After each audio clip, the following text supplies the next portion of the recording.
16 અવર્સનો fasting કેમ કરો છો? તો 16 અવર્સનો ફાસ્ટ. હવે અમે લોકો જઈએ છીએ વિવીમાં શોપિંગ કરવા. વિવીની શોપિંગ અત્યારે કેમ કહીએ છીએ તો કયો? હવે 4મી શીખે છે સિલાઈ કરતા.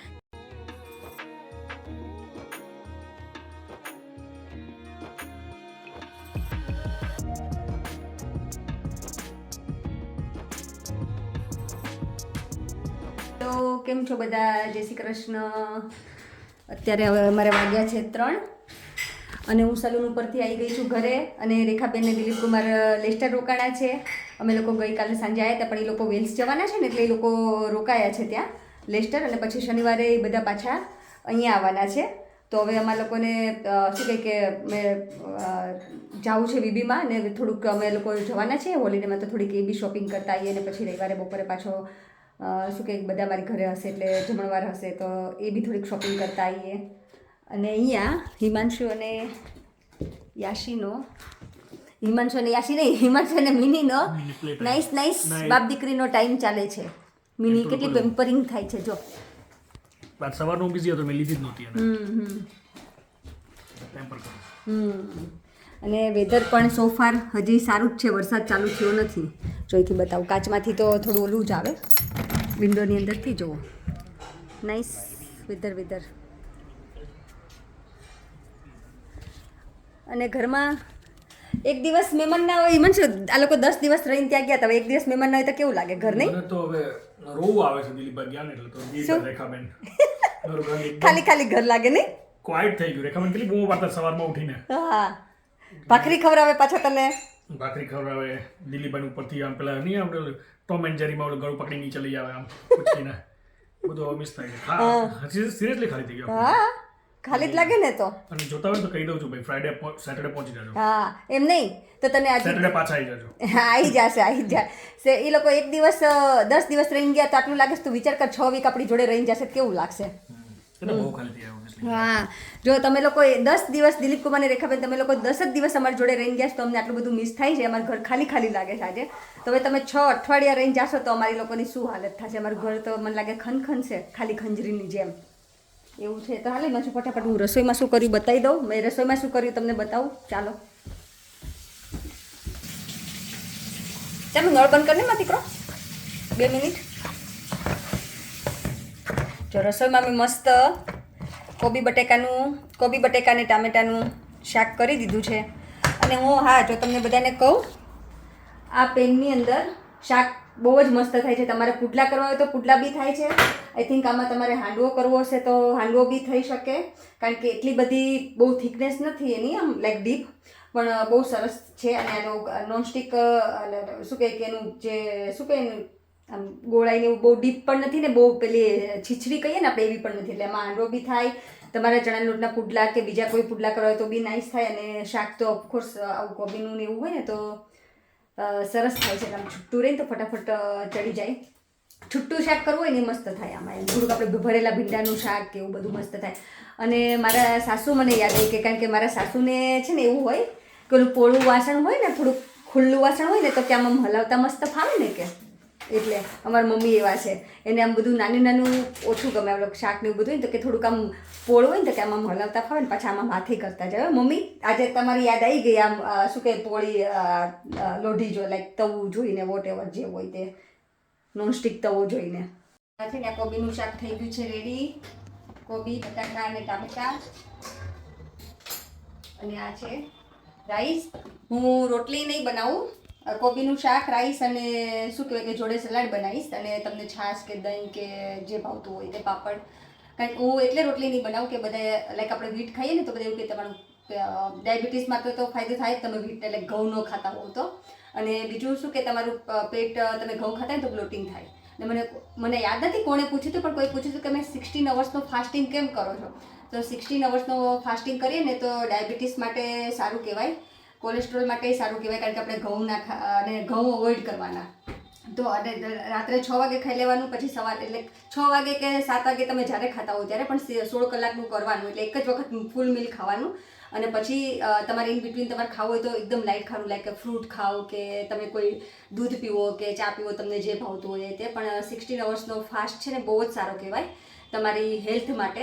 હિમાંશુને ડાયાબિટીસ બોર્ડર ઉપર હતું અને એને 16 અવર્સનું ફાસ્ટિંગ કરે છે ને, એટલે જ્યારે બ્લડ ટેસ્ટ માટે ગયો હતો ને ત્યારે નર્સે એને પૂછ્યું હતું, કારણ કે એને બોર્ડરથી અંદર આવી ગયો ડાયાબિટીસ, અને નર્સે પૂછ્યું હતું કે તું શું કરે છે મારા બંને સનને કે ડાયાબિટીસ છે. ત્યારે હિમાંશુ એવું કીધું હતું હું કાંઈ નથી કરતો, અને કારણ કે નર્સ આમ પેલી એ થઈ ગઈ કે તું શું કરે તો તને અંડર બોર્ડર આવી ગયું, એમ કે તું કંઈ દવા તો નથી લેતો એમ. તો હિમાંશુ કીધું ના કે હું દવા નથી લેતો, પણ એને હું 16 અવર્સનું ફાસ્ટિંગ કરું છું, એટલે કે મને અને ઘઉં ઓછા કરી દીધા છે. એટલે મેક શ્યોર તમે ઘઉં ઓછા કરજો તો ડેફિનેટલી આમાં ફાયદો થશે તમને. અને એમ બી કંઈ એવું જરૂર નથી ડાયાબિટીસને એ તો કોલેસ્ટ્રોલ કંટ્રોલમાં આવે, પણ અંદરના ઓર્ગન છે ને એને બી થોડો ટાઈમ મળે, આરામ મળે. તમે નહીતર કન્ટિન્યુઅસ તમે ખાખા કરો તો અંદરનું જે લીવર છે, પેન્ક્રિયાસ છે કે સ્ટમક છે, ગમે તે વોટ એવર, એને કન્ટિન્યુ એક્ટિવ રહે, અને તમે બ્રેક આપો ને તો એટલીસ્ટ એ બી થોડા રિલેક્સ થાય. હવે અમે લોકો જઈએ છીએ બીબીમાં શોપિંગ કરવા. બીબી શોપિંગ અત્યારે કેમ કહીએ છીએ તો કયો, અમે તો રવિવારે આપણે મહેમાન આવવાના છે ને, એટલે યુરોપ ટ્રીપ છે ને નાસ્તો ને બધું લેતા આવીએ ને, એ લેતા આવીએ. અને રવિવારે મહેમાન છે તો મિક્સ ભજીયા બનાવવા છે, તો ચણાનો લોટ, મરચાં એવું બધું તો જોઈએ ને માણસો મહેમાન આવવાના હોય તો. અને હા, ઓફકોર્સ અમે લોકો યુરોપ જવાના છીએ એટલે એનું બી થોડુંક નાસ્તો ને એવું લેતા આવીએ, કારણ કે અમે લોકો ત્યાં છે ને ઘરે કૂક કરવાના છીએ, કોટેજ રાખેલું છે. કારણ કે યુરોપમાં શું કે આપણે વેજીટેરિયન હોય ને ત્યાં થોડું નોનવેજ વધારે મળે, એટલે ઘરે કૂક કરીએ તો સારું પડે. કારણ કે ખબર નહીં વેજીટેરિયન રેસ્ટોરન્ટ કેટલે આપણે રહેતા હોઈએ ત્યાંથી ઘર જે રાખ્યું હોય કોટેજ ત્યાંથી કેટલું દૂર હોય, પછી આપણને ફાવે ના ફાવે. અને યુરોપમાં થોડુંક એક્સપેન્સિવ પણ હોય નહીં માનશો, થોડુંક વધારે સ્વિટરલેન્ડમાં એમાં લિમિટેડ ઓપ્શન હોય છે વેજીટેરિયન માટે, વેરી લિમિટેડ. એક તો ત્યાં ઓલું ફ્રેશ મિલ્ક જ નથી મળતું. પહેલા તો પ્રશ્ન મળે ફ્રેશ. આપણે ખાલી ફ્રાન્સમાં આપણે સ્ટ્રગલ કરી હતી, કારણ કે આપણે ખબર નહીં હવે સુપર માર્કેટમાં નહોતું. બાકી યુરોપમાં લોકો મિલ્ક વગર થોડી ત્યાં લોંગ લાઈફ વાળું મિલ્ક મળે છે, આપણે જે ઓલું ફ્રેશ મળે ને એ ઓછું મળે છે, એટલે ખબર નહીં ક્યાંક મળતું મને લાગે આપણે જે લાસ્ટ ટાઈમ ગયા હતા ને એ નાનો એવો સ્ટોર હતો ને, એમાં કોઈ એવું કે પેલું આ સેક્શન જ નહોતું. કેમ રાજુભાઈ નહોતો કે તો એને નહોતું મળ્યું લાસ્ટ યર એ લોકો ગયા ત્યારે? જઈએ પછી ખબર પડે, બધું એક પેલું ટ્રાયલ ને એરર. ટ્રાય આપણે જોઈશું, શીખશું, પછી બધાને સલાહ આપશું. જો પણ લગભગ મને ખબર છે ને ત્યાં લગી ફ્રેશ મિલ્ક મળતું નથી, પણ મળશે તો હું તમને કહીશ. અને જો તમે લોકો ગયા હોય ને તમને ખબર હોય કે હા ફ્રેશ મિલ્ક મળે છે તો મને કોમેન્ટ કરીને જણાવજો, તો અમે લોકોને લોંગ લાઈફ મિલ્ક લઈ જવાના છે તો નહીં લઈ જાય. હા, કોઈ એડવાઇઝરી હોય તો કહેજો. સ્વિસમાં રોકાવાના 7 દિવસ, પછી લક્ઝમબર્ગ છે, નેધરલેન્ડ છે, એમાં કોઈ અમારે પ્રિકોશન રાખવાનું હોય યા પછી કંઈ સમથિંગ જે અમે અનઅવેર હોઈએ પણ તમને ખ્યાલ હોય કે આ વસ્તુ કરવી જોઈએ, in terms of food, in terms of travel, in terms of legality, બધી રીતે, તો લેટ અસ નો. અને શું કહેવાય કે અમે લોકો બાય કાર જવાના છે, એટલે એનો બી તમને કંઈ આઈડિયા હોય, તમે લોકો કોઈ બાય કાર ગયા હોય ને કંઈ એડવાઇસ લેવા જેવી હોય તો અમને આપજો કે અમારા લોકોને શું ધ્યાન રાખવું જોઈએ. અમે લાસ્ટ યર તો ગયા જ હતા પેરિસ, પણ એ તો બહુ શોર્ટ ટ્રીપ હતી, અમે 2 નાઇટ જ ગયા હતા, એટલે અને પેરિસ તો નજીક જ છે એટલે વાંધો નથી. પણ જો તમારે તો કોઈ એક્સપિરિયન્સ હોય તો શેર કરવા જેવું હોય તો પ્લીઝ જરૂરથી કરજો અમારા લોકો જોડે.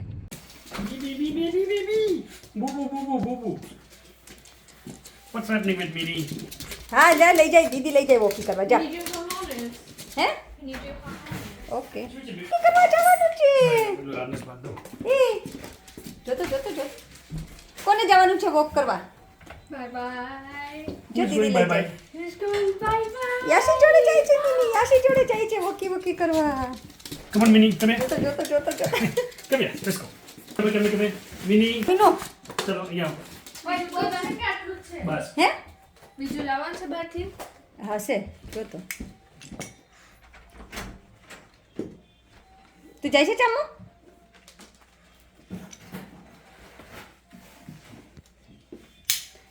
Daddy તમારા પાસે લાવ્યું છે. Yep. This is wait. હવે જો ઊભી થઈ ગયો. એને તો એ તો મજા જ આવે છે ને કા બેટા? Mini, don't move. No. Stay there.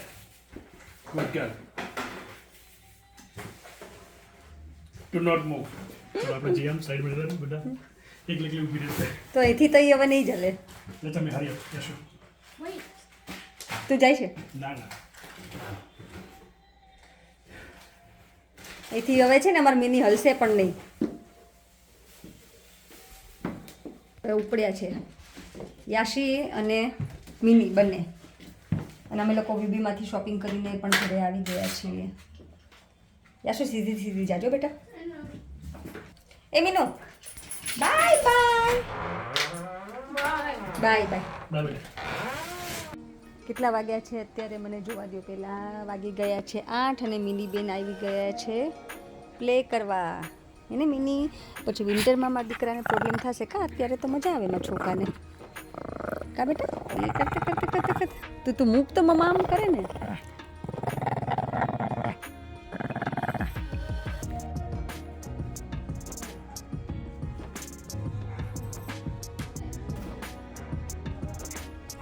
ગાયનો ગોદો ખાણ ખાતો રમતો રમતો પાણી પી ચોકલો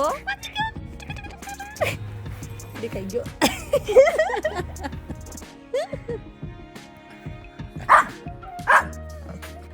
ચલો કોને નીની કરવાની છે? ચલો ચલો ચલો ચલો ચાલો નીની કરવા.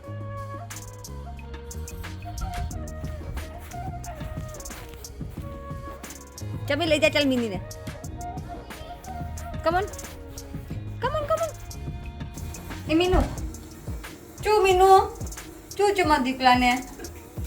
ઓલો નીની નથી કરવી? દીદી પલાને નીની કરાવે છે. ઓકે ઓકે કરવી પલે નીની કરવી પલે કરવી પલે. ઓ મારો છોકરો. ઓ ચૂ ચૂ. હાથથી પટા ચલો ફટાફટ નીની કરીને બહાર આવો ચલો. આવી ગયા બેન નીની કરીને આવી ગયો છે ચોકલો. આવી ગયો. ચાલો લે લે લે લે લે ચોકલો ફ્રેશ થઈ ગયો છે. મમ્માનો દીકરો ફ્રેશ થઈ ગયો છે. યાશી માટે મેં ઇન્ડિયાથી ડ્રેસ મંગાવ્યા છે. કેમ હશે યાશી? હે તારા ડ્રેસનું નામ લીધું એટલે તો.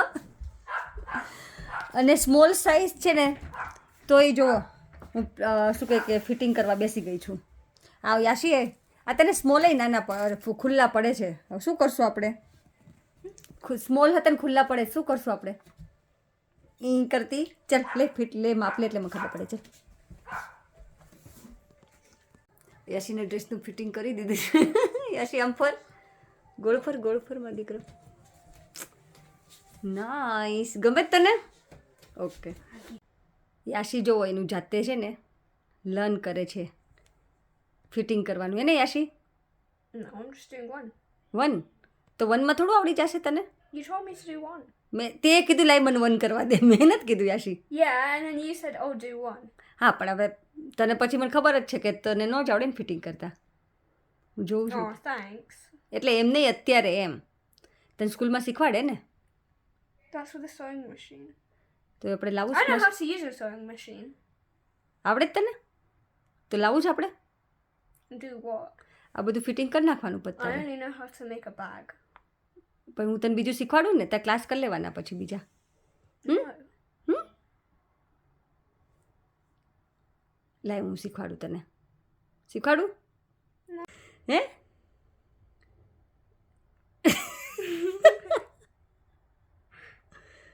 અરે વાહ સોય તો ખેંચી તો ખરી હો. You can fix that. હા મને ખબર જ હતી એટલે જ તો પછી કંઈ કે તે મને કીધું કે એક કરજે.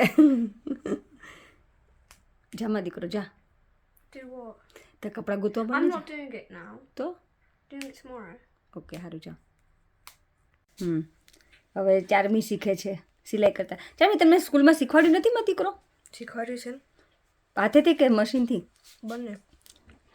આપણે લાવું જ મશીન? હા. આવી રીતે શીખવાડ્યું છે તમને? કંઈ હાથમાં ભળતું નથી તને તો. પણ મમ્મા પેશન્સ રાખને થોડું.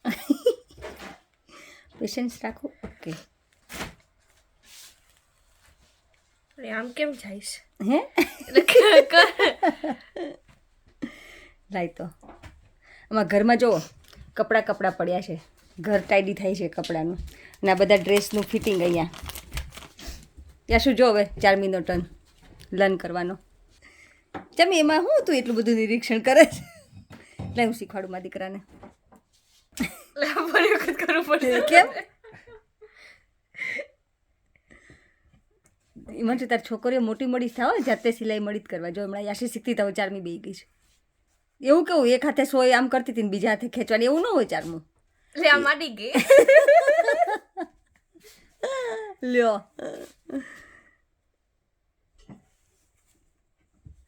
આવી રીતે કોણ નિરીક્ષણ કરીને સિલાઈ કરે? લાય હવે હું કરી નાખું. લાય 4મું જો અત્યારે નાઇસ વેધર છે ને એટલે હું ને મિની બારે ગાર્ડનમાં બેઠા છીએ અને એક વ્યુઅર્સ છે પ્રિયંકા રાબડિયા, એમણે એવું કીધું છે કે તમે બ્લોગની અંદર ચાર્મી અને હિમાંશુને વધારે લેજો, હું એમને જોવા માટે જ તમારો બ્લોગ જોઉં છું. તો થેન્ક યુ. ચાર્મી થોડુંક કેમેરા સામે શાય ફીલ કરે છે અને એને થોડું ઓછું ગમે છે, એટલે હું પણ ટ્રાય કરીશ ચાર્મીને, પણ હિમાંશુ તો ઓલવેઝ મારી જોડે હોય જ છે એટલે તમે જોઈ જ શકો છો. અને બધા બહુ નાઇસ કોમેન્ટ કરે છે અને મને શું કરે એન્કરેજમેન્ટ મળે છે, મને એવું થાય કે હું કંઈક સારું બનાવું, સારું તમને બતાવું. તો થેન્ક યુ તમારે બધાની પોઝિટિવ કોમેન્ટ્સ માટે. અને હવે આજનો વ્લોગ હવે હું અહીંયા જ પૂરો કરીશ. જો તમને ગમ્યો હોય તો please like, share and subscribe. Mini સે બાય.